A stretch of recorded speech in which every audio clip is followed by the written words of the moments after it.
Hello again, everyone. Welcome back to the Poisoner's Almanac. I am your co-host, Adam. I'm Rebecca. How are you today, my dear? Good. I have my death cap with me today. Death cap. You do. Nice. Let's go. Death cap for a cutie, if you will. I see what you did there. But yeah, I've been in love with the squishables. I think like they're this brand of stuffed animal, but they have things like a death cap. They have like all kinds of I've been in love fun with you stuff. for 14 years. Has it been 14? Yeah, it has been 14. It has. I do love a good even number. Oh, I love you too. Yeah. Oh man. Feeling. So yeah. So today is my birthday. Happy birthday! I am 41 years old. Dang. What is it that Kevin Hart says? Dang. I'm sorry. I'm sorry. That's right. That was a great interview between him and Don Cheadle. So yeah, today's my birthday. I am off from work today. It's been a heck of a week. I was sick over the weekend and missed the first 2 days of the week out sick. I've basically been sick since the end of February. Yeah, you've been coughing all the time.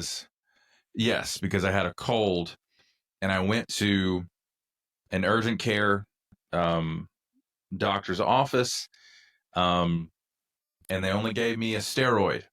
Did not give me an antibiotic, and I will not be going that route ever again because they probably thought you just had a virus, but since it didn't go away, honestly, it did not. Yeah, the cough hung around. I called my primary doctor, or I messaged my primary doctor through an online portal, and I was like, "Hey, I have had a cough forever," and he's like, "Here's a Z-Pack and some steroids," and I was like, "Okay, great." I improved somewhat. And then over this past weekend, the cold returned in full force and went back to the same urgent care facility because I was pretty sure I couldn't get back in to see my primary doctor the day of. And I saw the same PA that saw me the first time. And I was like, "I'd like to insist on an antibiotic." He was like, "Absolutely." That makes it so easier. Just sure. What you need. Yes. I am overflowing with amoxicillin, and I am getting better, and I can tell that I am, and I actually feel like I'm getting back to 100% for the first time in a month. Maybe it's the tism, but I always feel like I'm burdening my doctor if I message him. I'm like, "I'm so sorry." Sincerely. I'm so sincerely. Oh crap! I forgot to put in what I needed. I'm back. Yes. So sorry again. Yeah. Yes. It's Becca again, and I brought my health anxiety with me. So anyways, I'm looking forward to, a birthday weekend. It's going to be fun. What's new with you, my dear? I am tired. I feel like last week is just hitting me now because I was out of town last week, and yes, I think trying to catch up this week, I'm just trying to get to a normal rhythm. It just feels like the last few months have been crazy with like Camilla's school stuff and everything else. It just feels like I've been trying to get things done, and I can't get things done, and I don't even have the motivation to get things done because I'm too tired. I'm doing my best, but I am. I spent a long time yesterday doing a lot of research for this episode, mainly because I got sucked into some topics hard, and we'll talk about that too. But yeah.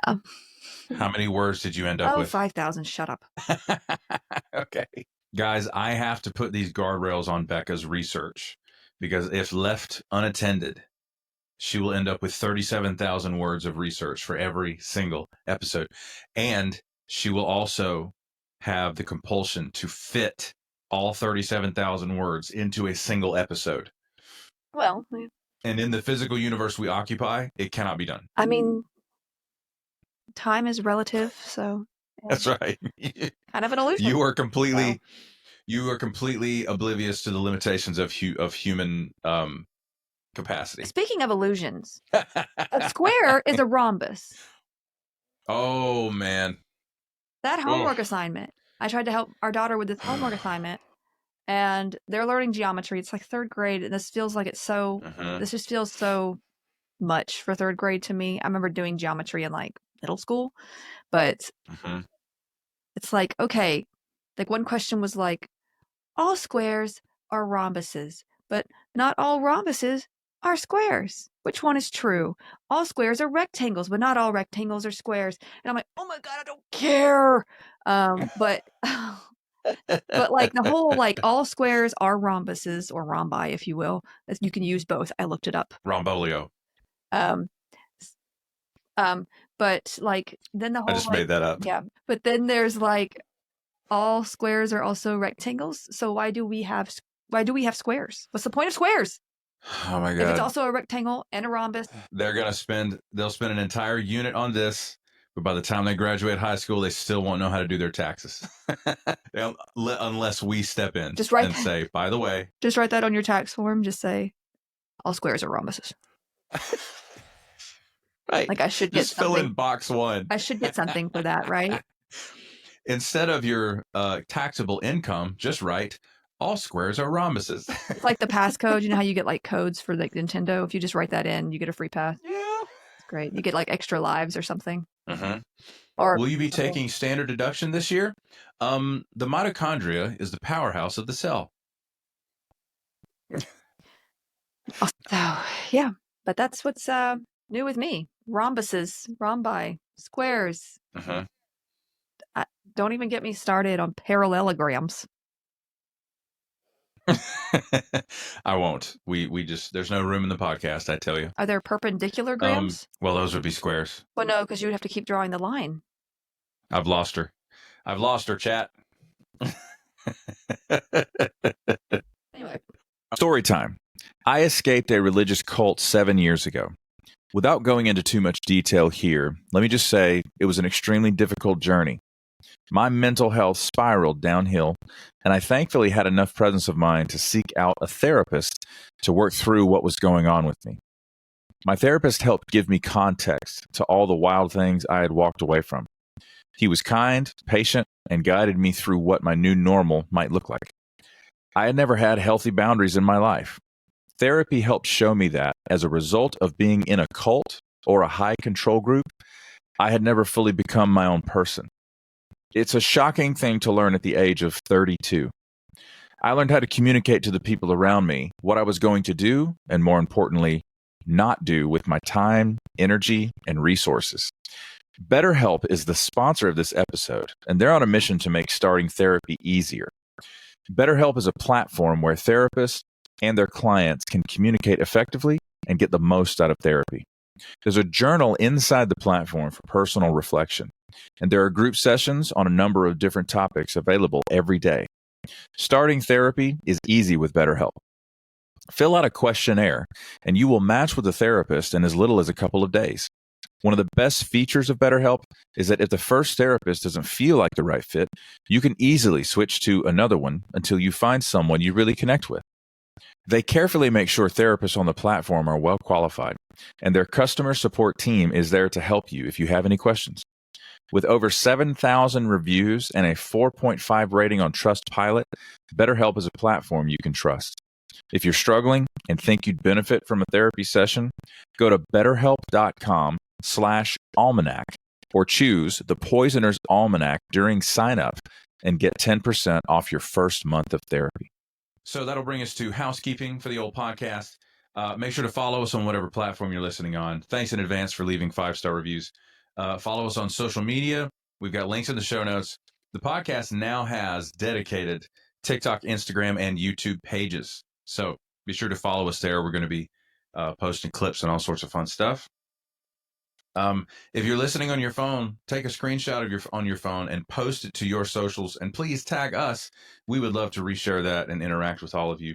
The Patreon is up and running. The link is in the show notes to join that. Becoming a paid patron includes some perks, including weekly bonus episodes, the option to leave us a voicemail that we play here on the podcast and react to. And also you get shouted out by name. And those people are as follows: 87 Pens Girl 71, Mara Santiago, Kate the Fairy, Grace Lahan, Genevieve, Nahev Shatreet, Jay Went, Incan Hafner, Kira Yorsek, Tay of Sunshine, Monique, Shane R., Sue Steves, James Mills, Megan Geiler, Liz B., Woolly Wolf NZ, Mama G., Nicole Rivers, Richard Miyako, Heather Nolan, Kaylee, Sasha Rubel with the apple strudel, if you will, Maya Shostak, Maggie's Yarm, Ogre de Viking, Lynn Rocket, Brett Moser, Zaid, Neil Houdini, Nicole Crane, Jefferson Vargas, Carmen Q, Sarah G, Knittin Ninja, S-Star, Olive Octopus, Betsy Rich, Terrorsaurus Hex, T-Bug, Christine Muljotti, Morgan Brittingham, Blau Frosch, also known as Clara Jurisons, Vix, Anne Maria, Carl Ziegler Jr., Clyde, Jennifer Wilson Richter, Macaulay Sterland, Too Fidgety, Wendy G, Elena MK, Vilma Anderson, Caitlin Martin, Pungrammed 101, Minnesota SPT, also known as Abby, who we heard a voicemail from last episode, Tasha, Tuart Slattery, Prim Risen, Simone Valdez, Christian Schradergaard, Maria Anna, Bonnie, Oma D, Rynel Alara, Kristen Arnold, Aaron Carey, Lynn Simpson, Melissa Emmel, Desiree Davis, Jennifer Ramirez Thompson, Dalek Party, The Warped Witch, Sometimes Jules, Mr. Slade, Dizzy Dancer, Creative Otter, Yadmit, Supergirl Sway, Rachel, Anya Brandt, Ebby, Leah Marie Matson, Lady Digitalis, Jesse, Shay 10, Julia Franzoni, Sparks, Gloria Eichmann, excuse me, Thomas Huff, From Strings to Things, Soy Kasumi, Jessica Gasparini, and let's welcome our brand new patrons this week, Robert Jr., Kate. Okay, this one's a little hard to pronounce. I don't know. I think this person's given first name is Caitlin. And it's Caitlinen. Caitlinen. It's spelled Kaitlinin. So I'm not sure how to say it, but that's her. Feel free to correct it. Send us a message or whatever. So definitely leave us a voicemail if you don't mind. Let us know how to pronounce that. Mm-hmm. Let's see, Caitlin, and then last but not least, Ron Mack. Cool. Return of the Mac, if you will. Oh, nice. Or the beginning of the Mac because he just joined. So there you go. Please send us questions or contact suggestions with a DM or a comment anywhere on social media. Also, if you're a patron, leave us a voicemail. And speaking of, our voicemail this week is from Tasha, who we also happen to know in real life because she lives 2 streets over from us. And we didn't know that until not that long ago. So it's kind of funny. Yeah. She followed us on social media a while back. She happened to notice the shopping center where, in the background, we were in our car. I think you were making fun of somebody's gigantic truck. Look, it was a rough day. Technically, though, people don't know what happened before I was making fun of that truck. They were doing bad things. Mm-hmm. And that's all I'll go into because I'm not going to shame somebody on the internet. Yes. Even though I already shamed their truck. But Tasha noticed the shopping center. She was like, is that the such and such? I get ice cream there too. And one thing leads to another. And we find out they're literally in the process of moving just 2 streets over from us. So we actually met them in person recently at a school event. And that was very wild. It was very wild to meet a listener in person because then I was looking at her. I was like, you're real. You're not just a name on a screen. You're a person. You don't think people are real? No, it's so strange when you're only interacting digitally and then you interact in real life and it's like, oh yeah, every name is a person. Yeah, you're an extrovert. For the most part. You're just used to seeing people in real life. Yes. Telling you. All right. Let's get to this voicemail from Tasha. Here we go. Hi, it's your friendly neighborhood, basically neighbor. Hi. Calling to say what's up. And howdy, neighbor. Thank you both for giving us such great, marvelous things to listen to. Thank you. Yeah. Have a great weekend. Aw, Sweet. that was so nice of her. You're very welcome, Tasha. We work very hard at this, and it still seems a little mom and pop in many ways, but we're trying. We're trying to. I literally just found out that I wasn't hearing Adam as well as I should have been. The last 2 episodes. We did. We literally did some troubleshooting just before we started recording here, and I put on her earbuds almost nothing was coming through. So if y'all see me like in the last few episodes and I look confused, I'm just like trying to read lips. Yes, That's probably yes. why. She's literally reading my lips. That's how she's reacting to what I said. And I said so many funny things. And I heard them after the fact when I was actually, when you were editing. editing, you started laughing while you edit. Yeah, see? So, surprises. But Yes. indeed. Okay. So that's going to bring us to today's topic, which is Poisons. Sorry. all right. Thanks for listening. See you guys next No, time. I'm good. Sorry. I got distracted on something. Okay. But poisons have long been a fascination for some. Well, maybe even a necessity for others. Oppressors beware. But we have discussed many a poisonous plant and their uses in both, poisoning and as medicine, or in war and such. Even now, though, there are those of us who just enjoy the toxic nature of these plants without toxic intentions and just want to learn and see them. Maybe not taste them, though, or even smell some of them, because maybe not. As such, there are some gardens around the world that you can actually visit with these plants on display. The most famous, of course, is the Alnwick Poison Garden, I think is how you say it, in Northumberland, England. Northumberland. Yeah. And which immediately makes me think of Dr. John Watson, who in the latest iteration of, at least from the BBC, of Sherlock Holmes, Dr. John Watson was an active service member in the 5th Northumberland Fusiliers. Yeah, well, I mean, when he was deployed to Afghanistan. Yeah, I mean, he was in the military in the books too. I can't remember if that's the exact. That's right. It might be. I mean, that'd be hysterical if it was. And if anyone from the UK, or specifically if you're from Northumberland, we'd love to hear from you. It just sounds like this magical fairy tale place full of like feudal lords and knights jousting. That's because we live in the southeastern part of the United States. Exactly. Where it is deathly hot, humid, and bugs are the size of cars. Yes. Literally. So, yeah. For those of you who can't see that, Becca just grabbed a Lego version of the Weasley's blue car from Harry Potter. Also, why I'm here? Why are the mirrors like this far from the? Look at that. Why is that? That's just weird. Are those side view mirrors? Yeah, I think they're supposed to be because there's two. There's one on each side, and it's like. Oh, that's funny. Anyway, I never noticed that. Fort Anglia. Okay. Is it Anglia? I think. Whatever. Anyway, yeah. So, but yeah, poison gardens. There's one in Northumberland. We're going to discuss it in a little more detail. But others include Orto di Palermo in Sicily, Italy, the Citadel Botanical Garden in Quebec, Canada, and there is the Poison Garden at Blarney Castle in Ireland. Isn't there like a way you can like kiss the Blarney Stone? Isn't that a thing? But like you have to like hang upside down. I don't think I could do it because other people's lips have been on that. Yeah, but it's probably not the move. I wouldn't mind seeing it. I'm not gonna do that. I can't even drink. I don't even drink after you. Like it's true. I don't like. I'm funny like that. So, but yeah, there are other gardens, of course, that include poisonous plants and fungi, but these are just among those that specialize in these poisons. The Alnwick Poison Garden in Northumberland, England, is home to around 130 toxic or intoxicating plants, including the popular deadly nightshade and henbane varieties.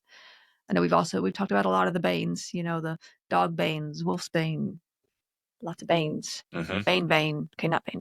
See, this is where I expect you to do your Bane impression. It doesn't matter who we are. All that matters is our plan. Thank you. Because see, like now I'm thinking about. Shout out to Tom Hardy. I'll watch anything that has Tom Hardy, bro. That is him. Yeah. I just enjoy, especially his performance in The Dark Knight Rises. Was it The Dark Knight? No, it's The Dark Knight Rises. Yeah, it's just an iconic voice that he put together for that role. And I might get a lot of hate for this, but I don't like Batman very much. I like the DC villains, though. You don't? I really do. I think Batman. I don't like his character, just because. At least no, I like Lego Batman. I do like Lego Batman. I find him. I like Lego Batman. I do. As if He's that's in great. the same genre as Christian Bale, Michael Keaton, and Val Kilmer. I do though. Oh man. Yeah. Don't forget George Clooney when he played the what's it called? Who did We that don't one? talk about it. We don't talk about it. The Joel Schumacher debacle of the Batman franchise. Anyway, yeah. Unfortunate. It's funny though. It is funny because you're like, it's so ridiculous. It's funny, right? Gosh, it just did not work. No, God love him. but it was funny. So much color in that movie. No, we're getting off topic, but yeah, Batman the character kind of gets under. I don't really like him that much. There's just so much like, and this is coming from me. There's so much like moodiness, right? And like it's just always darkness. So much whining and like, oh my god, like I'm rich, but everything sucks. And I get it. You know, his parents died. I get it. It sucks, but I don't know. There's just. And then he's just like hanging out. Filthy rich. But then he likes like Rachel, right? He likes Rachel chick. And he's hanging out with all these other like, you know, girls, like has all these other girls on his arm. And I'm like, which is it? Oh my God. It just, you know, he's an American man. I don't get it, but I do like the villains. That's why I say it. Of course, you know. For some reason, the villains, love them. They're great. They're just well thought out. They're very... Listen, bro. They have all the best lines. The Heath Ledger Joker in The Dark Knight. I mean, incredible. Yeah. So I don't know what it says about like me. when he's tapping. No, it says you're a critical thinker about plot construction and character development. You're a writer. You literally have a book like in the chamber that's, you know, will come out fairly soon, regardless of whether it's self-published or traditional published. Though you think deeply about these things. But these are the things that make movies or books great. You know, it's not superfluous. It's not yeah. Sometimes studios spend $300 million on a movie and it's trash. That still happens. You know, like the George Clooney Batman. It's garbage. They probably had to spend $100 million, $150 million just on the cast. Oh God, had Arnold Robin Schwarzenegger. Wasn't Robin in that? Who played him? Chris O'Donnell. Yeah. And Alicia Silverstone was in that. Was it Alicia Silverstone or Drew Barrymore? That was not Drew Barrymore. It wasn't? Boy. Am I getting confused? Yes. Okay. Sorry. That was Alicia Silverstone. You were angry that I even suggested They look completely different. And that's me. I'm typically face blind, but I can tell the difference between those two women. Okay. Now, men all look the same to me. I'm just kidding. Okay, thanks. Appreciate it. No, but seriously though, yeah, his character just irks me. But the animated series though, the old animated series, that one was pretty good. I will. The animated series is fantastic. It's incredible. It's a completely different medium, and I'd rather watch the animated series than the George Clooney Batman. That's fascinating. I think how they achieved that. Wood. Yeah, so. It's incredible. Is that the one the Riddler was in too? Which one was the Riddler Jim Carrey played the Riddler. No, I think no. Jim Carrey was in the Val Kilmer Batman. That's right. That's what it was. Yes, and he was brilliant in that. Yeah, but it's tough for him to throw up an L in a performance. It's like all melding together in my mind now. So it really does. It really does. There's been so many.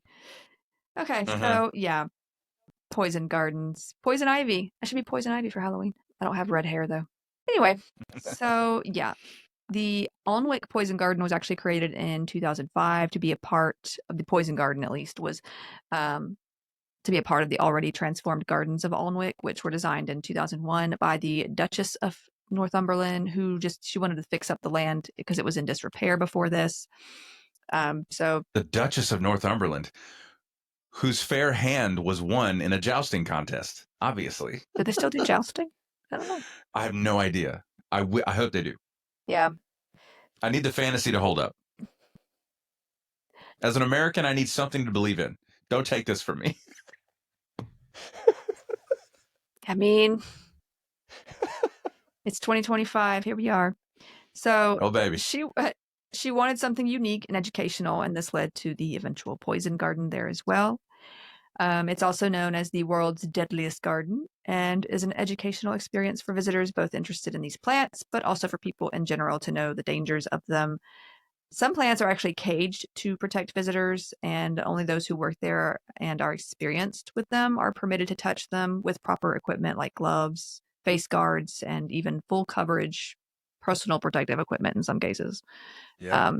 Because we talked about some poisons, like you even touch them and it's like it can cause blistering. Yes. Most of the ones we'll talk about today, actually, you got to be careful handling because they can also cause things like blistering, dermatitis, things like that. So yeah, even touching can be not a good idea. So visitors are not allowed to touch or smell the plants, as they can cause damage to them, to the plants themselves, or to them, the people. Yeah.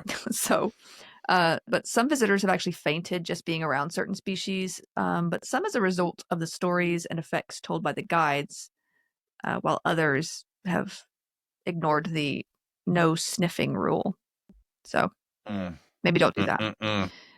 Because there are some species with like pollen that even sniffing it, getting it up in your nose a little bit can cause some mild symptoms. So we've discussed a few very pretty flowering plants, such as foxglove, one of my favorites, which can actually just cause dizziness and lightheadedness, leading to fainting just when sniffed. Like the pollen can enter those mucous membranes. So that's one of those.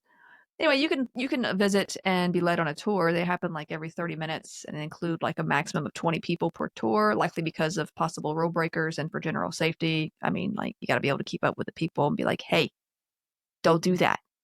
Like maybe I should go work there. I can just spend all day saying, don't do that. Listen. Don't put that in your mouth. You want to talk about the dream job for someone? You're like Michael Scott. The dream job for someone like yourself, neurodivergent with a hyperfixation on poisons. I mean, come on, they need you. I wouldn't even come home. I would just live there. I'm gonna clip this and send it to their social media accounts. They should know. I want to go so bad, but I'm going with you. But let's talk about our own gardens, your own gardens, everyone's gardens. Anyway, but we've actually discussed some possible flowering plants that can adorn your property. Again, like foxglove, we've talked about oleander, we've talked about lily of the valley. We've even talked about like hydrangeas, which are more mildly poisonous. They do contain some, the plant does contain some cyanide, but I mean, you'd have to really chow down on it to really hurt yourself, but it still does have some poisonous properties. Those are one of my favorite, actually. Hydrangeas are so pretty to me. We talked about oxalic acid last week as one of the toxins in some of the more like houseplants, or even in some parts of veggie plants, like the rhubarbs, leaves, and all that. But speaking of oxalic acid in a plant, we just bought another plant that has oxalic acid in the leaves. Could you tell the people about it? Oh, it's a philodendron. It's got cute little wavy leaves. I forget which actual species it is, but because I've been looking into all these other species yesterday, so everything is kind of muddled up in my brain, but it's really cool. And you all will see a video of us buying that plant soon. It's a pretty common. It's a pretty common. It's a pretty common plant, but I cannot for the life of me remember. Anyway, it's a philodendron. You know that. Yes. So, but yeah, I do want to, but also concerning oxalic acid, with this weekend being Easter, I actually forgot, like time has been going by so fast, and like you wake up and it's like, oh crap, there's a holiday this weekend. But there are there's a few flowering species that contain oxalic acid that we didn't talk about. Those are the certain like calla lilies, peace lilies. These are not true lilies, by the way, even though they have the name lily attached to them. They're not a part of the actual lily family. But those are toxic, so just be mindful about having those around. I know they're kind of typically these are popular around Easter, I think, right? These kind of lilies, these lilies. Imposters. The lily of the valley comes to mind. Well, that one's poisonous too. So we have talked about lily of the valley. So I'm forgetting I'm thinking of like the religious reference, like from the scripture, the Bible. It's poisonous. Yeah, I keep So- forgetting you're talking about two different plants. I don't think that's a true lily either, actually. So yeah, I watched a TikTok recently from one of my favorite older creators. I think it's Granddad Joe or Grandpa Joe. And he was dancing in a hospital gown, explaining that he wouldn't be making videos for a few days because he had mistaken something poisonous for an onion and eaten some of it. This something poisonous just happened to be a daffodil bulb. But yeah, but he made a recovery, but this is not that uncommon. Many people find daffodils very pretty, and they're usually easy to pick out. I always think of them from Alice in Wonderland, like the ones that have the eyes, and they just kind of freak me out a little bit. But the daffodils, can you think of a daffodil? Like the yellow, and it has like the little in front. Yeah. Yeah. Okay. They're part of the amaryllis family and known scientifically as narcissus. What? You didn't know that? Why are they? Why? No. But that's got to be etymologically related to the term narcissist. Yeah. Isn't it? Yeah, in a way. So let me see if I'm saying this right. Narcissus. There we go. Yeah. The I recognize the word you're using, but it's got to have the same linguistic origin. Yeah. So Theophrastus, which is a fun name, used the word narcissus to describe the daffodil, which the Romans transmuted into narcissus. And it is the Romans who were responsible for introducing the daffodil to Britain. So the daffodil's been around a long time. And there are quite a few stories behind it, especially with Greek and Roman mythology, which I'm going to tell you about. It's also, and we don't get narcissist from the flower, but it does come from sort of where the flower's name also comes from. So just bear with me. So I'm sure our Greek and Roman mythology fans know this name. Narcissus was a figure of Greek and Roman mythology, and there are quite a few variations of the tale of how the flower came to be. Essentially, Narcissus was a hunter known for his beauty by all. He was this the most handsome, beautiful man ever, apparently. According Lucifer. Now, see, when you say that, I think of the cat from Cinderella. Lucifer. Oh, gosh. But according to Ovid's Metamorphosis, published sometime before 8 AD, Narcissus was pursued by many women and men. They all thought he was attractive. Hey. But he declined these advances, usually, so all the time, actually. And he caught his reflection in a pool of water, fell in love with it, or I guess with himself. Okay, there it is. Grieved over the fact that he could never reach or touch the one he loved. And in this scenario, beat his breast purple. I guess he bruised himself because he beat himself so hard and starved. He ended up starving because he could not look away. The narcissus flower then grew where he died. That's that version. It sounds like a real douchebag. Yeah. It has actually been speculated that the name Narcissus was around before Grecian times, however, and the myth may have come after the flower was known about. I mean, the flower has been known about for a long time, instead of it seeming to be the other way around. It is a myth, after all. According to Pliny the Elder, the flower was named for its scent.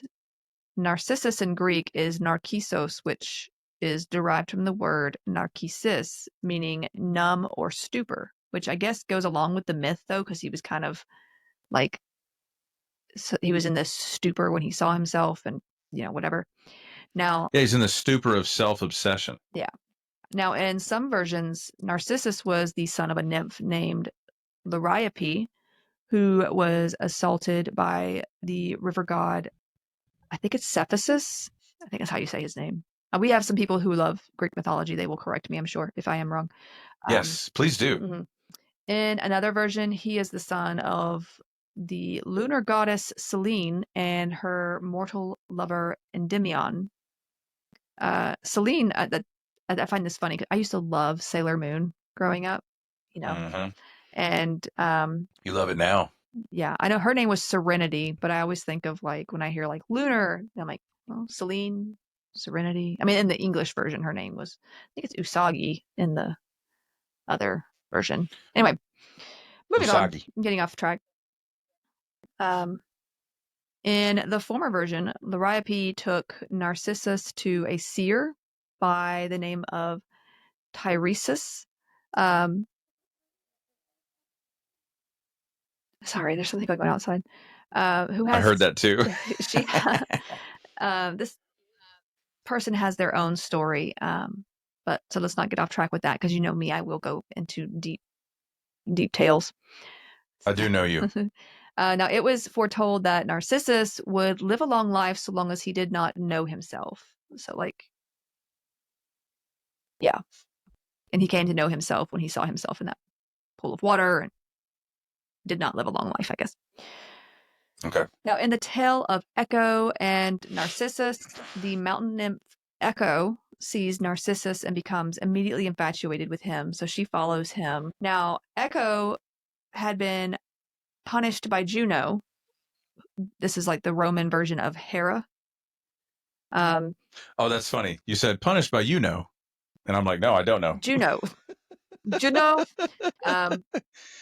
who I'm talking about. Oh my god. So punished by Juno to only be able to speak the last few words spoken by another. She was cursed with this because she had apparently been like super into gossip and she kept Juno distracted with such while Jove, or this is the Roman Zeus, had affairs, or while his side pieces escaped or whatever. Like Zeus/Jove was always doing stuff like this. So. There's no moral compulsion for Zeus. Like he's not the only a benevolent entity. Yeah. He's supposed to be the god of the gods, and he's a complete trash can. I mean, they were all like this big soap opera type thing, basically, if you think about it. Mm-hmm. So yeah, fun fact, this is actually where we get echoes, like the word echo, according to Roman mythology. So, she got cursed with only being able to speak the last few words spoken by another. Her name's Echo. What happens when you hear an echo? It's your own. Interesting. Yeah, so. Oh, that's fun. Okay. Anyway, Narcissus actually asks, he feels like someone's following him. He asks who's there, and she repeats his question because echo makes sense. Once she appeared, he spurned her affections as well, like he did everybody else. And she wasted away from grief. The only thing left of her was the vocal ability of the echo. And that's apparently why there's an echo. Interesting. Which is kind of funny because there's like an echo cancellation up here thing like that you can, and it's like, it's got to feel kind of mean if echo's real, and anyway, my brain is all over the place. Her soul is trapped in the netherworld, and she's like, disrespectful. Cancel. You can't cancel me. So, this is like cool, tragic, and honestly freaking creepy to know if you're just out where you can hear your own echoes. So just be thinking about that next time you're out there. Which you will be. Another tale involves a young man named Aminia who loved Narcissus. Oh my god, I can't talk. Who loved Narcissus but had his affections ignored as well. He cursed Narcissus, and the god of revenge, Nemesis, was like, bet. So it was that Narcissus was cursed to never be able to love who he fell in love with. Of course, this happened when he found his image in that pool of water. So Nemesis is literally just directly ported over into the English language. Like, oh, they're my nemesis. I'm sure that they just use that term directly. I'm sure that's the English version of the Greek. Sure. But it's not changed at all. Like that was literally just the name of that god. Yeah, that's great. So, yeah. In another version written by Parthenius of Nicaea in 50 BCE, Narcissus was cruel and hateful until he found his own image in the pool and wept and grieved over his own beauty. He then gave some of his blood to the earth, and boom, the Narcissus flower. So, great. Now he's got a flower named after him. The Greek grammarian Conan, who, of course, now I'm seeing the talk show host Conan O'Brien. Conan O'Brien. Right.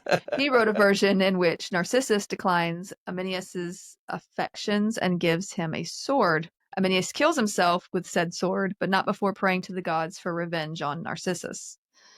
The latter, Narcissus, finds that pool of water, sees himself. He falls in love with himself and kills himself because he can't be with himself. So men will do anything but go to therapy, Becca. You know what I'm saying? I'm pretty sure therapy back then there was like going to see like the Oracle or something. I don't know. Well, you know what I mean. It was getting high on the fumes. I don't know. So a later Why don't girls date anymore? What's this loneliness epidemic? Have you met these guys? It's funny because like Oh boy. in Hercules, the Disney movie, right? Narcissus is up and he's up on Mount Olympus, like He's in that movie? yeah, he's at the celebration of Hercules' birth, right? Oh wow. And like because Hermes makes he makes the statement like, I haven't seen this much love since Narcissus discovered himself, or Oh like, my god. but like what a not reference. but Narcissus isn't a god, so I'm like, why is he there? But he's he has like some ties to he's like the son of a nymph in some cases. Interesting. Wow. And a river god. They slipped that. So yeah, I mean like Yeah. he has ties to it, but Mm-hmm. so yeah, there is another story, a later version where Narcissus falls in love with his twin sister. Whatever the story, though, it ends with the Narcissus flower showing up. Like, Mm-hmm. Now the Narcissus is also connected to Persephone, as it was the flower used to lure her away from friends, so that Hades could kidnap her. What a way to woo a girl, I guess. Yeah. Also, it was believed that the flower grew along the banks of the river Styx. So it has some connections with death and the underworld in Greek and later Roman mythology. Zeus apparently did the same, because of course he did. In another story with Europa, he lured her with daffodils, then kidnapped her in the form of a white bull, fathered some children with her, one of which turned out to be Minos, King Minos, the king of Crete. Did you say Mentos, like the fresh maker? No, Minos, King Minos. Okay, sorry, I'm with you. He had the labyrinth and the Minotaur, who actually The labyrinth. Not that labyrinth, but this one was the one with the Minotaur, where they would bring people to like feed to it. Okay. Yeah, but the Minotaur, believe it or not, was supposed to be the son of Minos's wife and her affair with a bull, like an actual bull. It's enough of that. I am worried. One last myth, I swear, for this plant at least. There's a lot like this: the daffodil, the narcissus. There's a lot. The Furies, these are the three goddesses of retribution and vengeance. What a job title, to be honest. But they were believed to have found the Narcissus sacred. I think, and those who study this stuff more, correct me if I'm wrong, I think this is because they were the ones who punished Narcissus, the pretty dude, for his vanity by cursing him according to Aminius's prayers. Because, he was like, teach him a lesson. And they heard him and was like, yeah, let's do that. But then Narcissus turned into the daffodil after death. It's also said that the Furies wore these flowers in their hair to stupefy their enemies, which makes sense since the name Narcissus, which Narcissus comes from, means numb or stupor. So there's a lot. Mm-hmm. There's a lot to this. So the Narcissus, or as we know it better, probably the daffodil, is this pretty white or yellow flower. Sometimes you can find green, orange, or pink, actually. It usually stems into one flower, but there can be clusters sometimes. Depending on the exact species, the flowers or petals, I guess, can differ in structure a little bit. You can have the typical daffodil shapes. You can have the thinner paper whites. And then there's also the triandrous. It's also called angel's tears. But they all grow from bulbs where the flowering stem and other structures form while dormant, before appearing usually in spring. Some bloom in autumn, though. The bulbs look dry and flaky sometimes, like other flowering bulbs, and have been mistaken for onions quite a bit in the past. There it is. Yeah, this is unfortunate as they are poisonous. So, how did it get the name daffodil? Because the names are honestly interchangeable. The word daffodil is believed to come from the Middle English word affidel, which came from asphodel, which is a connection to asphodel fields, which is like one place in the underworld where the Greeks believed some souls went after death. Yes. So Yes. That's where I know that word from. yeah, there is an Mhm. asphodel plant too, I think, but we're not talking about that in connection with this. So. Why do I think of Asphodel Meadows? Is that another name for the same place? Maybe, or it might be Asphodel Meadows. Might be in a TV show. Yeah. That sounds right. It's like from a TV show or a video game, maybe. Yeah, Asphodel Meadows. It might be another term for it too.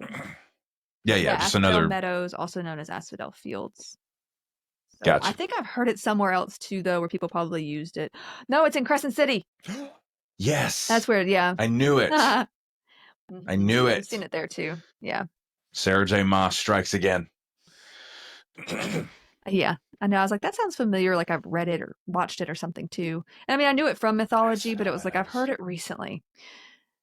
Anyway, was that the part of let's see, Asphodel Meadows? Was that the part of the city where commoners? Was it where commoners lived? Was that the place that was attacked by the the brimstone missiles? God. I'm sorry.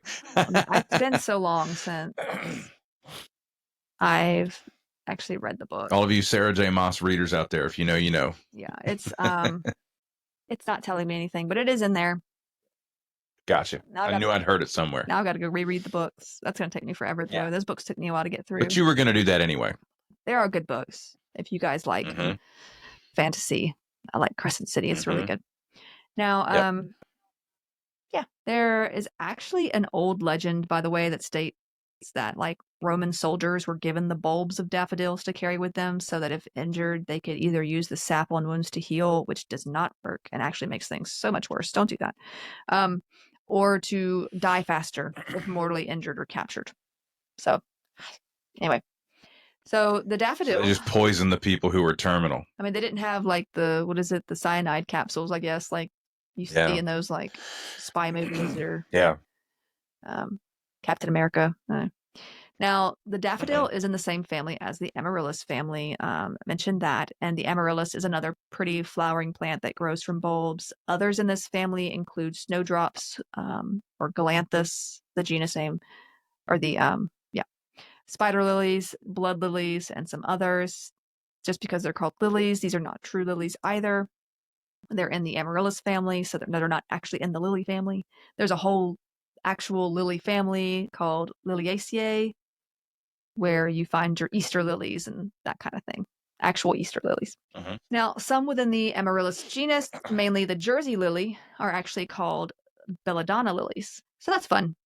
Now, technically, the term belladonna just means beautiful lady. However, I think we can all think of another word when it comes to this certain group of plants, and that is toxic. Yes. All parts of the amaryllis belladonna plant, as well as the daffodils we are discussing, and most of the rest of this family are toxic, including they contain various alkaloids such as licorine, pancrasine, and amarylidine. If ingested, these can lead to poisoning symptoms such as nausea, vomiting, diarrhea, abdominal pain, drooling, lethargy, and heart and or kidney failure. The last two are especially a risk for grazing animals and children. Specifically, licorine is a toxic crystalline alkaloid found in both amaryllis and narcissus species. It stops protein synthesis and may also stop the body's synthesis of ascorbic acid, which is vitamin C, leading to less of that vitamin and interfering with cell growth and cell division, because you need vitamin C for cell division as well. Yeah. So that's a lot. And fun fact about ascorbic acid, if you do take a vitamin C supplement, it's much easier on your system or your stomach if you take sodium ascorbate, which is a non-acidic version. It'll dissociate in your system, but it doesn't. It won't be as hard on your Not as acidic. stomach because it is not right. It's not as acidic. So just a fun fact. Yeah. But all this kind of sucks for healthy cells, but there is research being done on its effect on cancer cells, and there is promising evidence that it may be used in future breast, prostate, lung, and ovarian cancer treatments. So that's pretty cool. What? If they can get it to just work on those or whatever, find a dose where it's to target not, it. Yeah.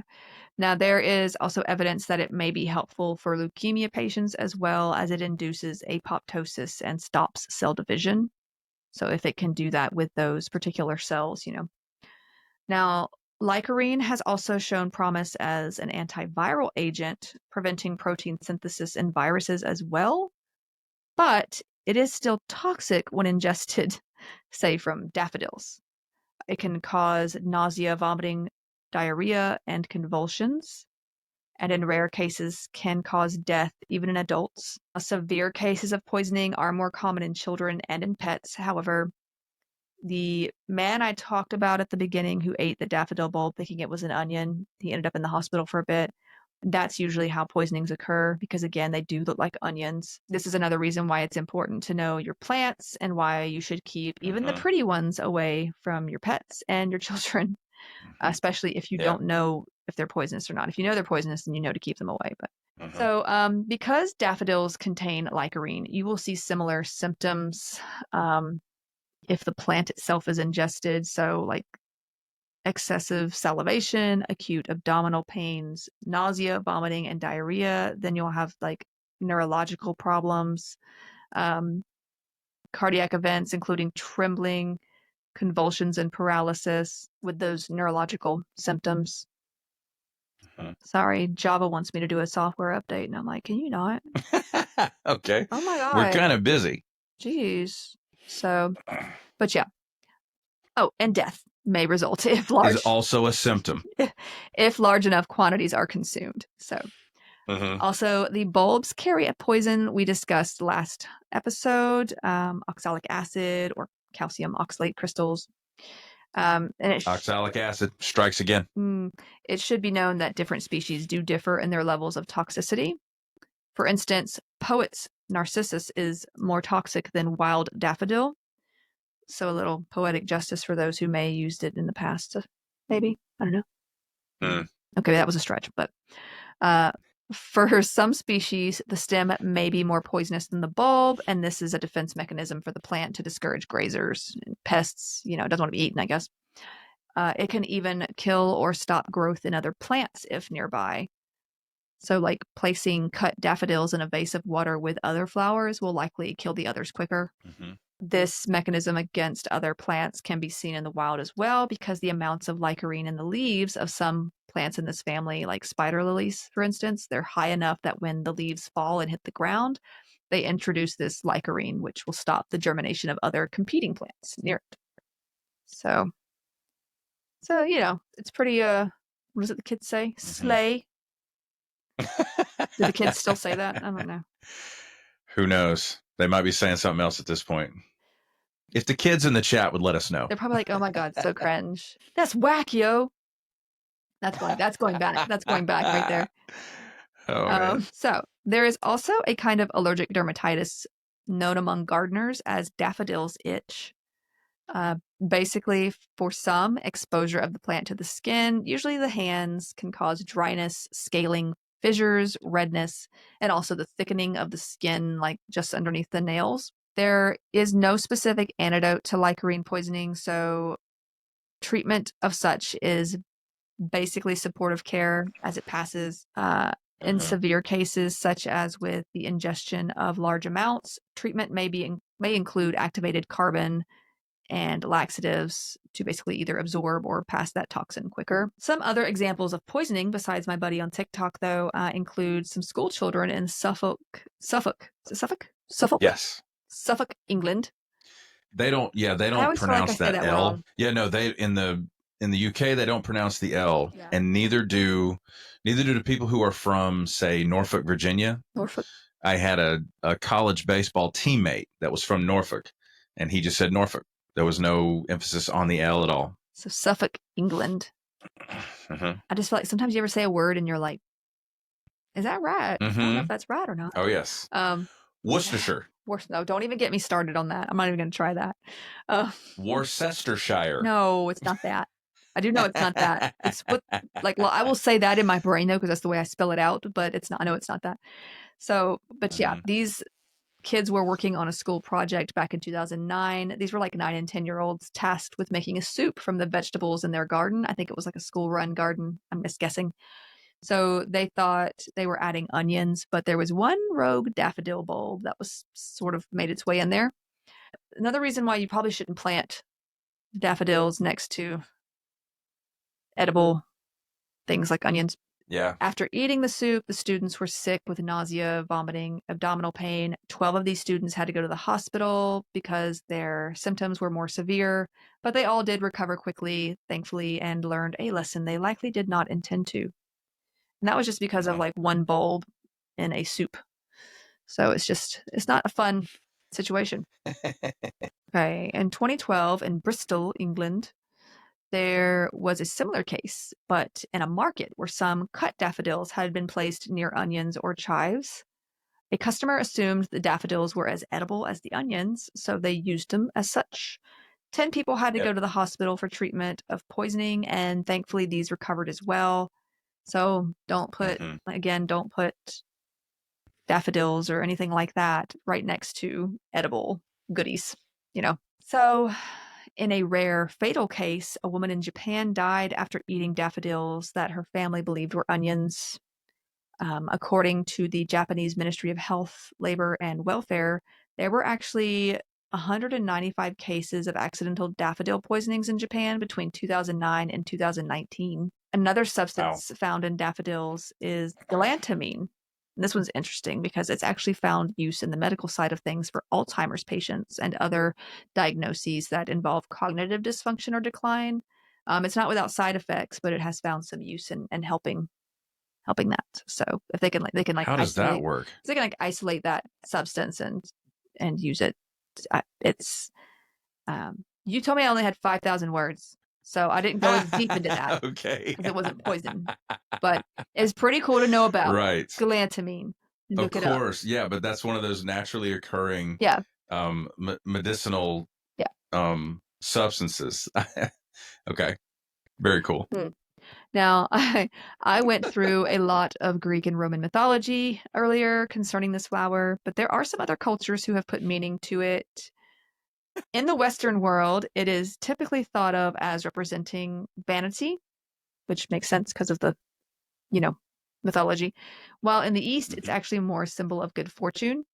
It is the national flower of Wales and has some associated with the Catholic Church, as it is common to wear one of these on St. David's Day. To some in religious circles, especially in the UK, it's called the Lent lily, as it is believed to bloom on the first day of Lent and die at Easter. Looks like its day is up soon. So it's coming up. Still, in other places, it is considered unlucky to have in the house due to the way it hangs its head. Like the flower kind of hangs over sometimes. And this leads to superstitious ideas of misfortune. In medieval England, it was thought that if you looked upon a drooping daffodil, you were going to die soon.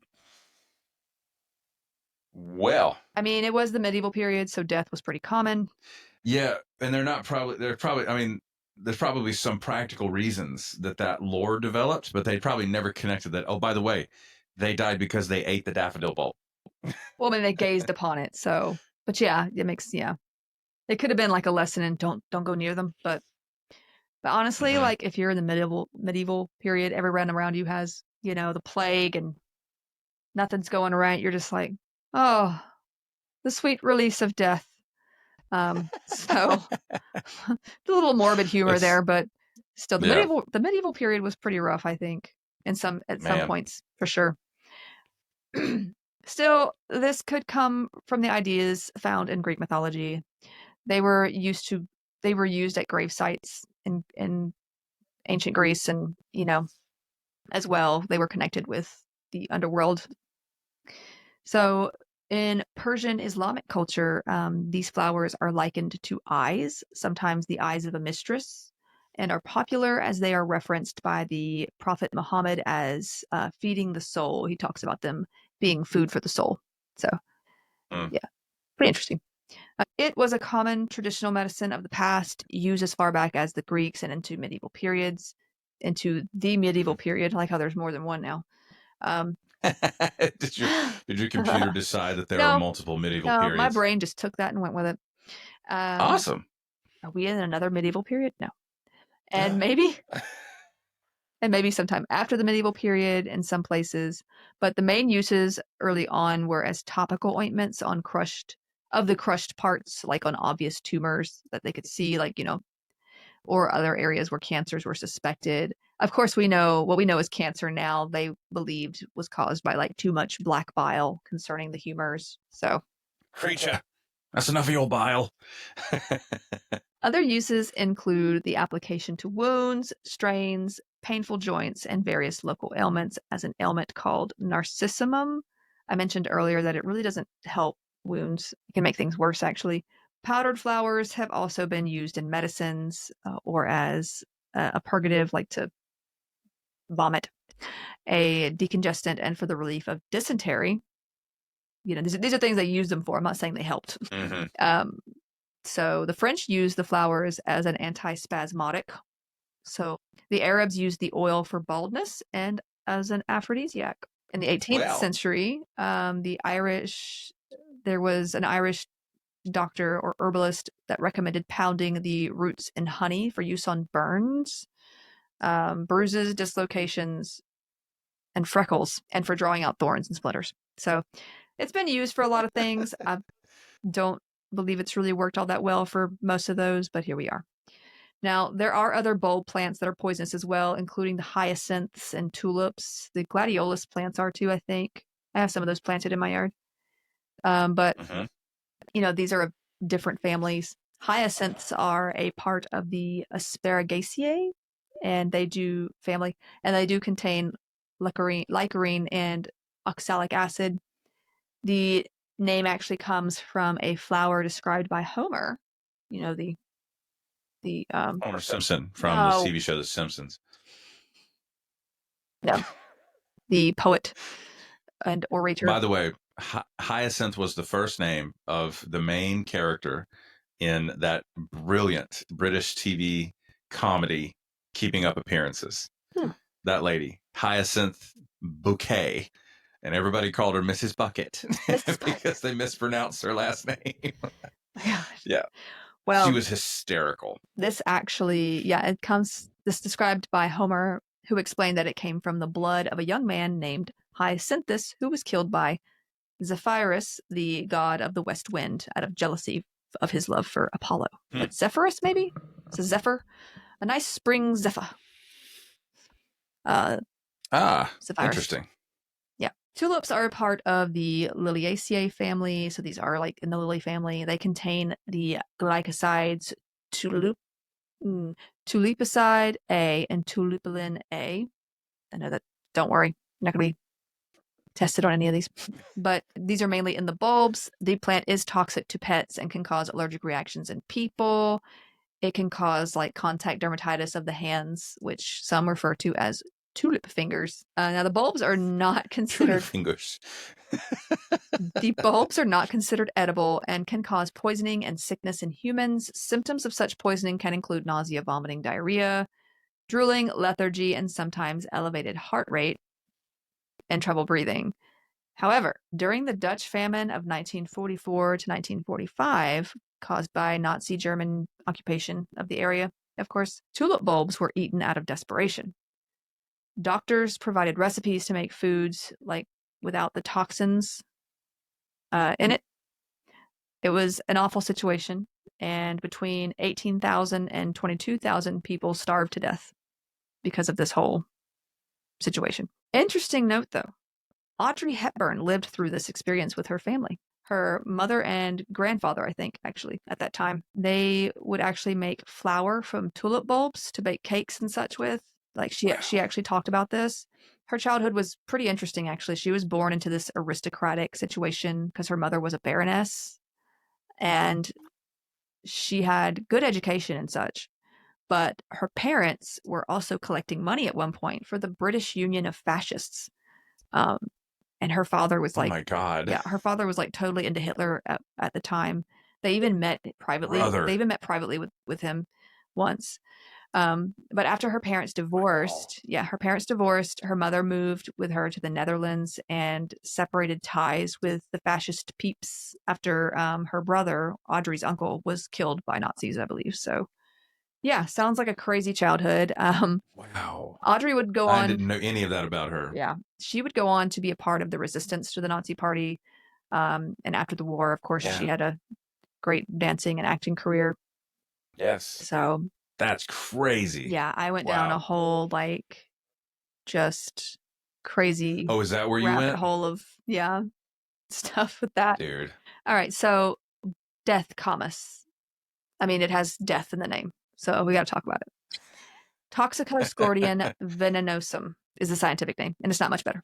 But the genus name Toxicoscordion is derived from Greek, and it means poison garlic. Simple enough. The species portion of its name, venenosum, appropriately translates as very poisonous. Very poisonous poison garlic. It is sometimes called poison onion. It sounds like, I don't know if you remember the Looney Tunes from years ago, Wile E. Coyote and the Roadrunner, and they would freeze frame them on the screen, and then underneath would be like a genus and species name, and it would be like Extremicus fastineus or something crazy like that. That's what that feels like. Now, this plant is native to Western North America from New Mexico up to Canada. It is a bulb plant with the bulb being an egg or oval shape, and it's got these V-shaped leaves that are long and slender. The flowers, when blooming, are like an off-white. They're shaped like a six-pointed star. It's cute. It contains various alkaloids, however, the main being a steroidal alkaloid called zygosine. As few as 2 bulbs are sufficient to kill a fully grown human, with the poisons not degraded by cooking, so you can't like cook them out. The toxins also remain stable when dried and stored, with bulbs remaining toxic for 2 decades after collection. So, not cool. Okay. The seeds and the bulbs are the most toxic parts of this plant. The first symptom is watering of the mouth, followed by numbness of the lips and mouth. Other possible gastric symptoms include thirst, nausea, stomach pain, vomiting, and diarrhea.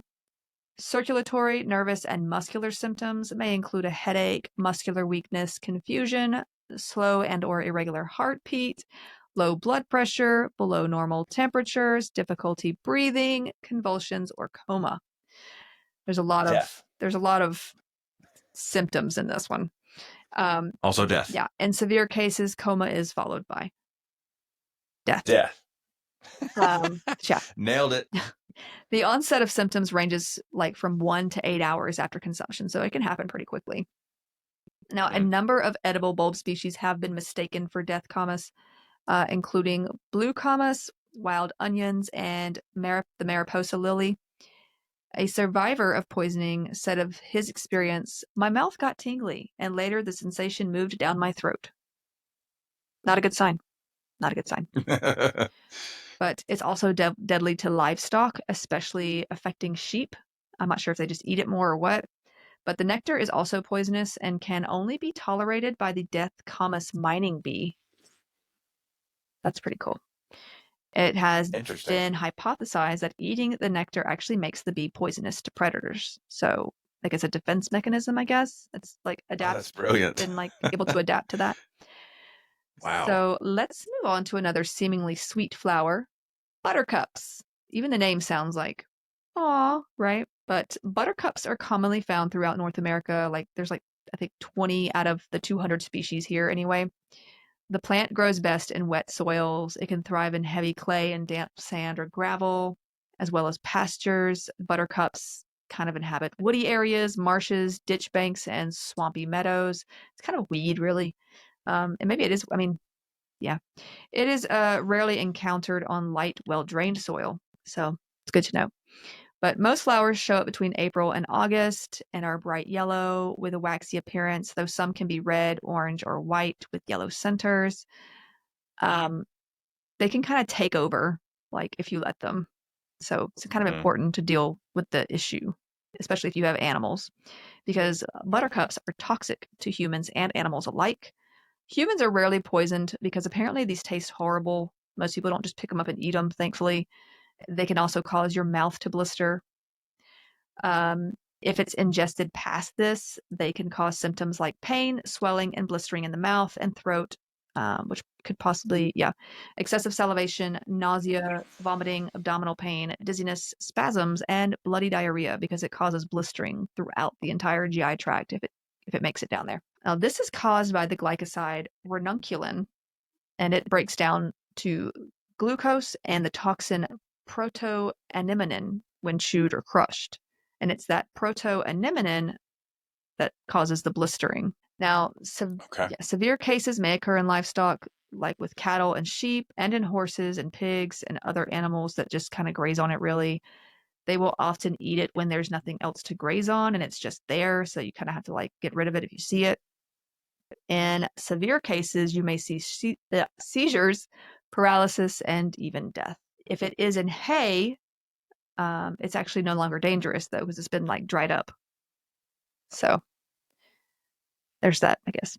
Humans can be affected by handling it, as the oils from damaged plants can actually cause rashes or blisters. So that's not fun. So wear gloves. In the same family, there is the larkspur or delphinium. The latter name comes from the Greek word delphinion, meaning dolphin, and this is because of the shape of the flowers. It's got kind of like a curved, like dolphin shape, I guess. But yeah, it's actually mentioned in De Materia Medica, which is a medical manuscript written between 50 and 70 CE by Greek physician Pedanius Dioscorides. That guy. I say his name to save my life. I'm sure you're a nice guy. Your name is stupid. Pedanius. How pedantic. It grows flowers on this stalk-like stem, and they can like be blue, purple, pink, red, white, or yellow. The entire plant is toxic, especially the seeds, and they're made up of diterpenoid alkaloids like methylcadonide. Oh dear. You could say MLA, but I'm going to say the name. Okay. Methylacanitine. Methylacanitine. Whoa. Methylacanitine. I'm going with that. That rounded out nicely. Well done. Also known as MLA, but that confuses me because I'm thinking of MLA, like the format that you write. The writing style. Yeah. But yeah. Now, in all seriousness, if ingested, it can cause symptoms such as agitation, nervousness, bloating, muscle twitching, muscle weakness, nausea and vomiting, rapid and irregular pulse, and paralysis. When serious, it can lead to death, usually by respiratory paralysis. Like with buttercups, poisoning occurs more often in cattle. Sheep and goats seem not to be affected by this one, however. So humans are mostly just usually affected dermatologically because touching the leaves or seeds can lead to blistering, bumps, itching, rash, and swelling. But again, people don't just pick this up and eat it either, so don't do that. You say sheep and goats don't have a problem with this one. Mm-hmm. I'm wondering how much anatomical or physiological overlap there is between sheep and goats if they would share that trait, you know? Not sure, but I mean, like cattle are affected by it. I don't know. So yellow Chemistry, baby. And biology. All of it. Yeah. Yellow jessamine, or Carolina jasmine, as it's also known. This is actually the state flower of South Carolina. It is not a true jasmine, despite the name that it sometimes goes by. It also goes by the name evening trumpet flower and by its genus name, Gelsemium. Some Gelsemium species are native to tropical and subtropical parts of the Americas, as well as in the southeastern parts of the US. There are others that are indigenous to Southeast Asia and can specifically be found in Southeast China, India, Indonesia, Laos, Yes. Malaysia, North Myanmar, North Thailand, and Vietnam. It is a vining/climbing sort of plant, and in the right conditions can grow 10 to 20 feet. So all parts of this plant contain the toxic strychnine-related alkaloids, gelsemine and gelseminin, and should not be consumed ever. Don't eat that. Don't eat that. The sap may cause skin irritation in sensitive individuals. Children mistaking this flowery, this flower There you are. for honeysuckle Oh no, it looks like that. have been poisoned, by sucking the Oh, dear. nectar from the flower. The nectar is also toxic to honeybees, which can cause brood death when gathered by the bees. It's like they bring it back, Well, that's just mean-spirited. But bumblebees do okay with it. I'm not sure if it's like the size difference or I don't know. I'm not sure how that works, but it has been a popular garden plant around here and even parts of the UK where it may need to be like under glass or indoors in cooler areas or times. It does better in like warmer climates. On the medical side, Gelsemium tinctures were used in the treatment of neuralgia by physicians in England in the late 19th century. We talked a little bit about this substance a while back because we talked about this one story with Sir Arthur Conan Doyle, excuse me. The author who he actually trained as a physician too. We talked a little bit about him. But after seeing the success of these treatments for neuralgia, he started this little experiment where he just started ingesting increasing doses of a tincture daily to ascertain how far one might go in taking the drug and what the primary symptoms of an overdose might be. So, wow, that is commitment, brother. This was his first career publication. Too. He submitted this on the British Medical Journal. That was published, huh? Yeah, and that's fascinating. We wouldn't think about doing that today, I would hope, but that was something was not that uncommon to do. Well, I mean, but that's that would be the equivalent of a case study today. But in today's case studies, the author is never the subject. Well, yeah, but you also don't. You're also not like, let's just see how far we can go with this. And I don't know. Maybe I'll die. Maybe I won't. Right. How do you know when to stop? Like, what's the threshold here, brother? If you die, what will your comments be? I guess they'll know.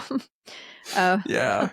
It is highly toxic, and ingestion of the toxin via the plant can result in nausea, diarrhea, muscle spasms.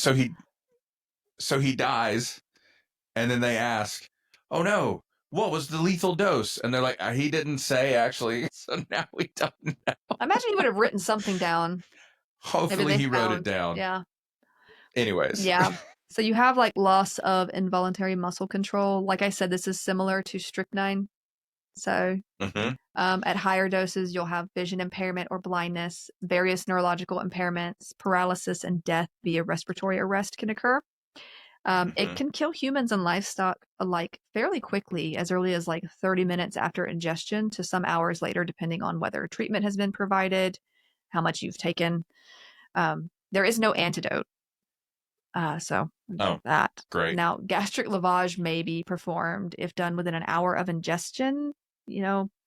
Activated charcoal can be used to help prevent the body from absorbing it. Then it's just treatment of symptoms and hope for the best. So you got like your treatments for seizures, atropine for bradycardia, respiratory support. There you go. So accidental ingestion often occurs because of the resemblance of its flowers to honeysuckle and of its roots to certain herbs used in Chinese traditional cooking. Like I said, there is its own species in Asia as well. It also has been used as a method for suicide and even for homicide, at least once. The species found in Asia has been known as heartbreak grass. So there we are. Well played. Now, the use... Some Tom Petty fan from Southeast Asia came up with that. The use of the yellow jessamine or the Carolina jasmine species is actually mentioned in Agatha Christie's novel, The Big Four, with the name of the poison used being yellow jasmine, but it's this one. Oh, yes. Camera lantanas. Have you ever seen these? These are really pretty aromatic flowering shrubs. We see them around here. A lot of people like them, but they can range. The flowers can range in color from like white, yellow, pink, red, orange, purple. Sometimes they're two-toned. They can be really pretty. They're native to Central and South America and in South Africa as well.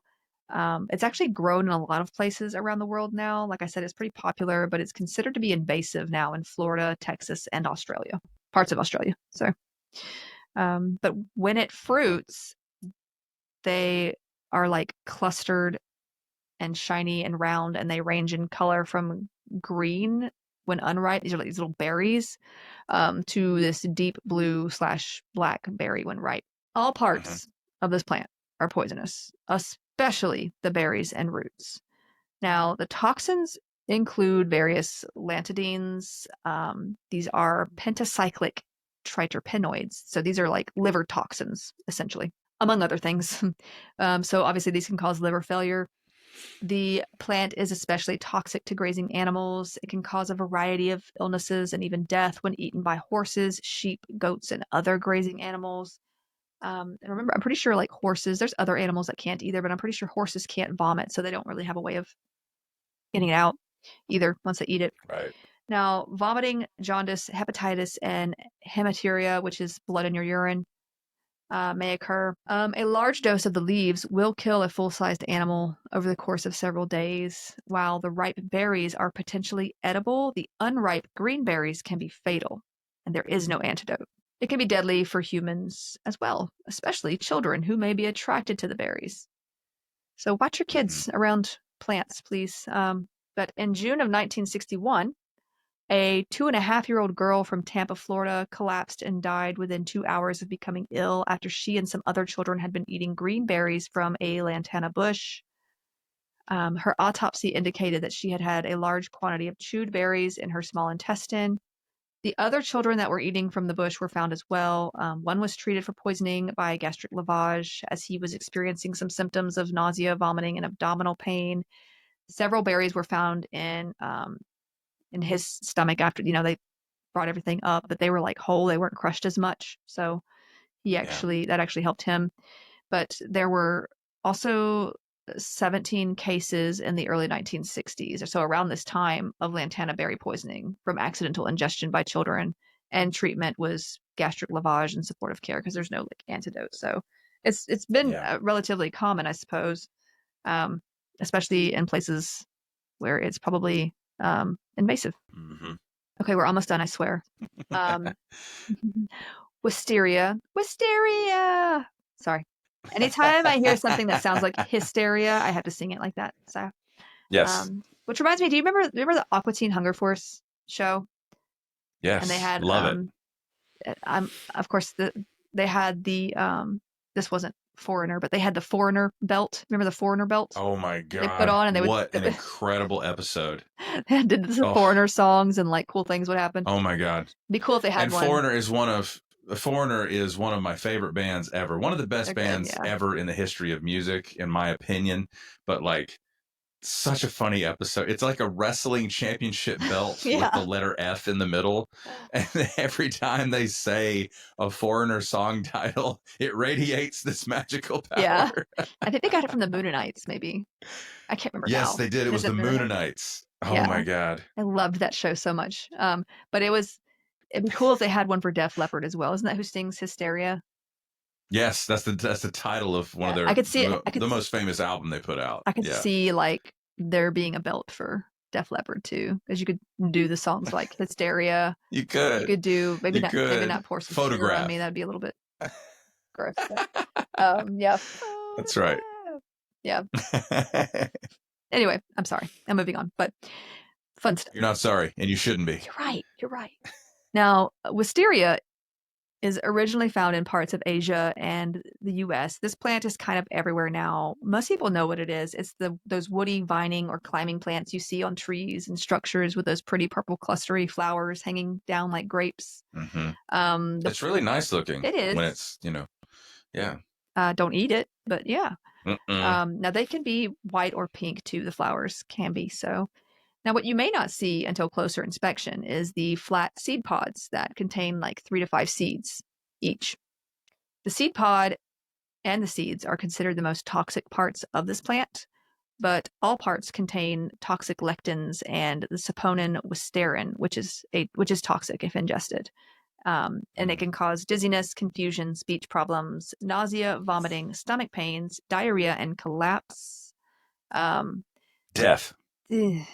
And enough. These symptoms are actually grouped as wisteria syndrome in cases of ingestion. So, like, yeah. So it even has its own name. It's funny because, like, I remember our friend Erin asked me about wisteria because we were just riding around. She's like, "Is wisteria poisonous?" And I was like, "You know what? I'm gonna look it up. I should look that up because it's been a long time." What a great question. I was like, you don't really think about. That just was one I hadn't really thought about, and sure enough, it's poisonous. But totally. Children and pets, of course, are at higher risk. And some people put this in their gardens too. And there's a theme behind this entire episode of like flowering plants that are popular. That's right. So like some people grow this. You could literally drive around a neighborhood and find a lot of this stuff. Yeah.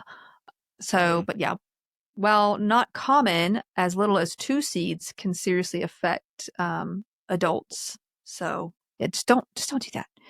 In one case, a 50-year-old female ate some seeds out of curiosity. Whoops. Now, she got lucky.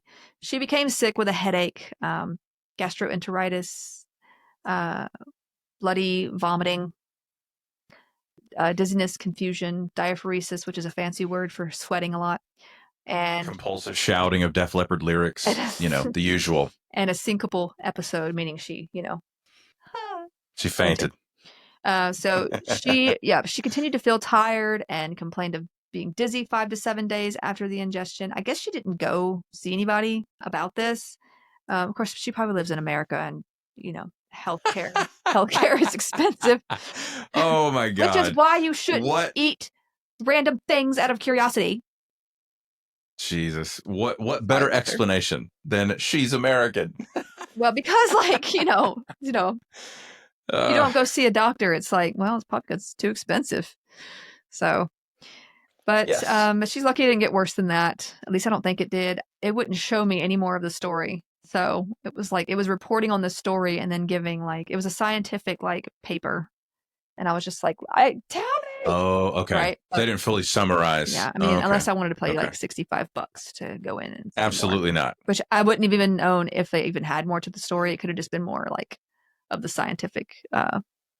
$65 would not have gotten her in to see a doctor at the ER. No, it wouldn't. I love it here. America, what's wrong with you? Sorry. Yes. From the song America by Def Leppard. We just want healthcare. That's right. So, but yeah, around 2017 in South Korea, 7 kids on a field trip ate some wisteria seeds.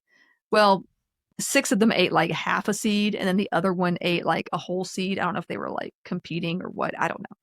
So it wasn't much. Still, they ended up being put in the hospital for a few days with nausea, vomiting, and abdominal pain. So it was enough to make them really sick. Mm-hmm.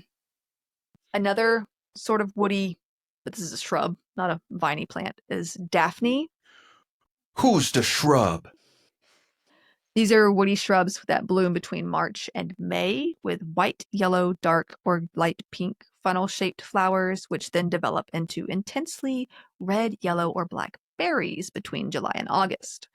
And of course, Daphne, all I think about is the chick from Scooby-Doo, but I guess she's toxic because this plant is toxic. All of parts of the plant are toxic. And it's advised that you wear gloves when handling. Looking at you, Fred. Honestly, just wear gloves with all of these. Just wrap yourself in hypoallergenic black plastic. I should do that. Preferably not black. 5mm stick if you can handle it.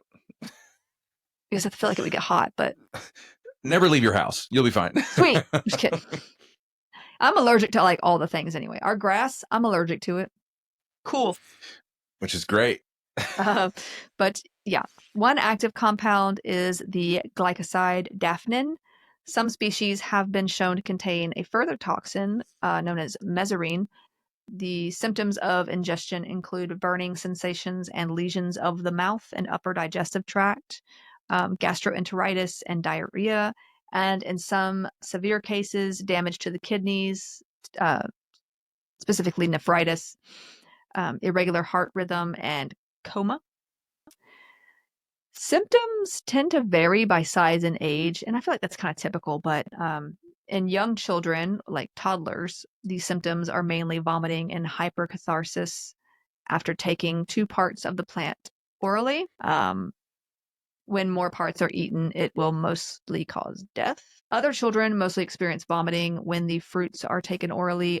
Only the reaction of like distension, like abdominal distension, will take place immediately.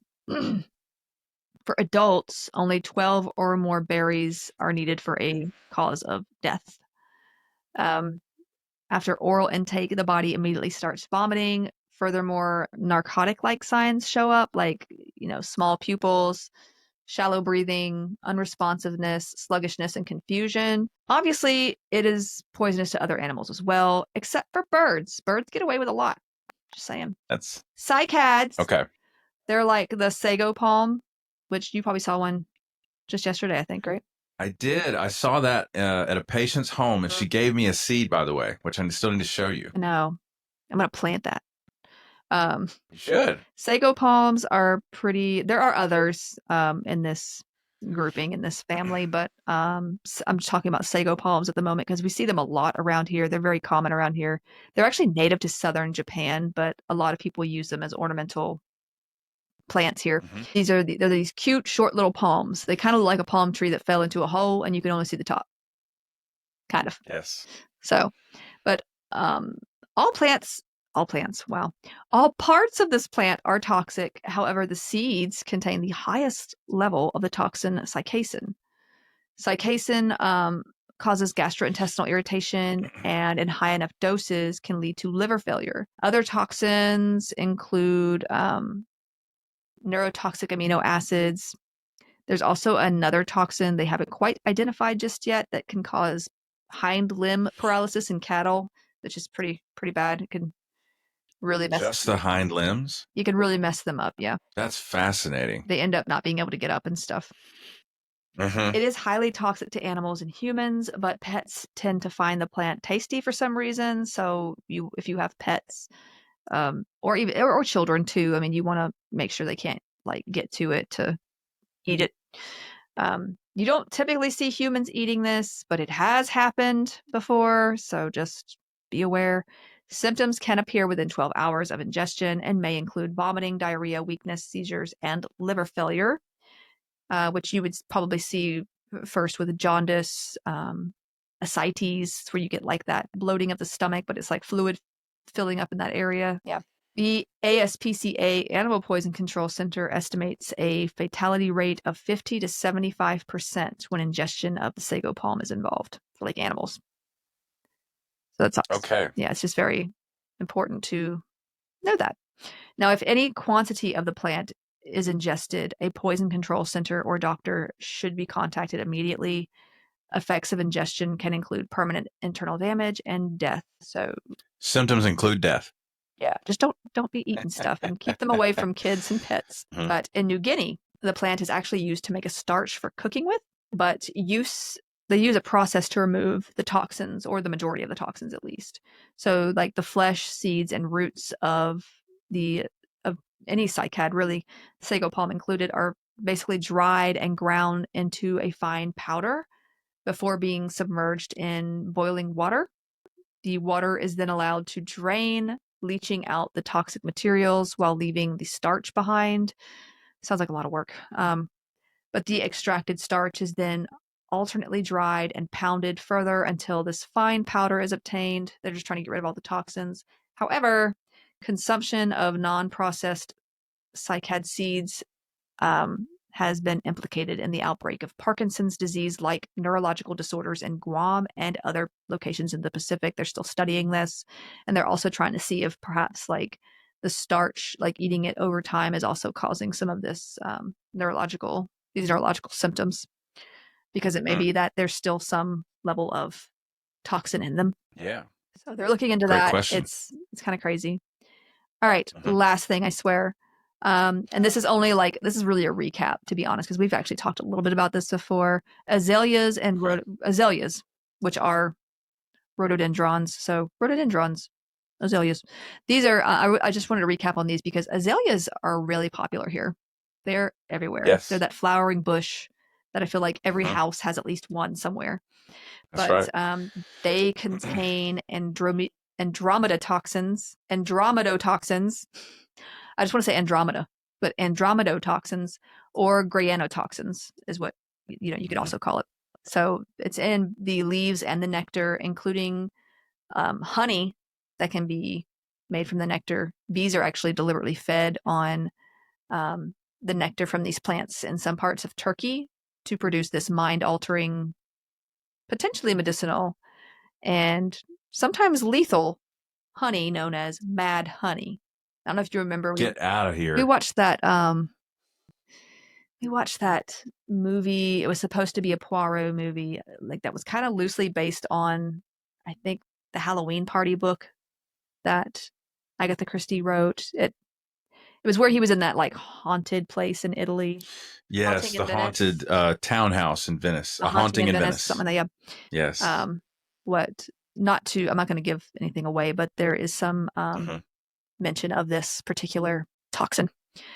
So, but azalea is dangerous to humans, especially children and pets, because if consumed, the toxins within the plant tissue can cause central nervous system depression, which in turn can lead to multi-organ failure.